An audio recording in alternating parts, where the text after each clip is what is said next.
नवाबजादी जन्नत के तमाम व्यूवर्स को अस्सलामु अलैकुम वरहमतुल्लाहि वबरकातुहू। अल्लाहुम्मा सल्लि अला मुहम्मदिन व अला आलि मुहम्मद कमा सल्लैता अला इब्राहीम व अला आलि इब्राहीम इन्नका हमीदुम मजीद।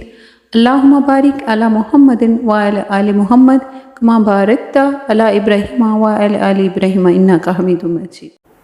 औज़ु बिल्लाहि मिनश शैतानिर रजीम, बिस्मिल्लाहिर रहमानिर रहीम। आगाज़ करते हैं इस आज की वीडियो का। जैसे कि आपने थंबनेल में तो देख लिया होगा कि आज जुमाअतुल मुबारक के हवाले से हमारा ये वजीफ़ा है। अल्लाह रब्बुल इज़्ज़त का लाख लाख एहसान है कि उसने हमारी ज़िंदगी में इतने खूबसूरत दिन अता किए हैं। अल्हम्दुलिल्लाह, अल्लाह रब्बुल इज़्ज़त का लाख लाख शुक्र है। जो आज मैं आपको दुआ बताने जा रही हूँ, जो वजीफ़ा बताने जा रही हूँ, बहुत उम्दा और बहुत आला है। जब ये आयत, ये सूरत नाजिल हुई तो नूर बरसाया गया। अल्लाह रब्बुल इज़्ज़त की ये पसंदीदा सूरत है। अब तक आपको पता चल चुका होगा कि मैं किस सूरत का जिक्र करने वाली हूँ। ये सूरह फातिहा है।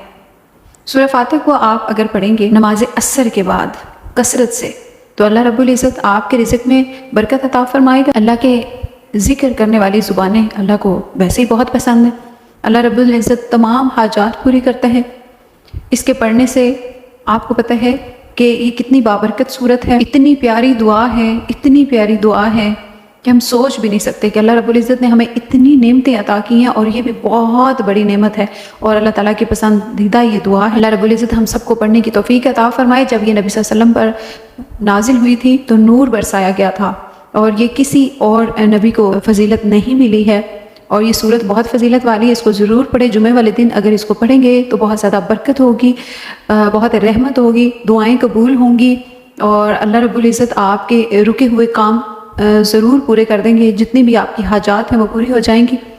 अपने लिए पढ़ें, अपनी दुआ करें, अपनी औलाद के लिए, सबके लिए। अल्हम्दुलिल्लाहि रब्बिल आलमीन। ऐ अल्लाह, अपनी मोहब्बत को मेरे लिए हर चीज़ की मोहब्बत से बढ़ा दे। मुझ में अपना खौफ हर चीज़ के खौफ से ज़्यादा कर दे। दुनिया की हर तलब पर अपनी मुलाकात का शौक़ गालिब कर दे, और जब तू दुनिया वालों को उनकी दुनिया से ठंडक दे तो मेरी आंखों की ठंडक अपनी इबादत में रख दे। आमीन या रब्बिल आलमीन।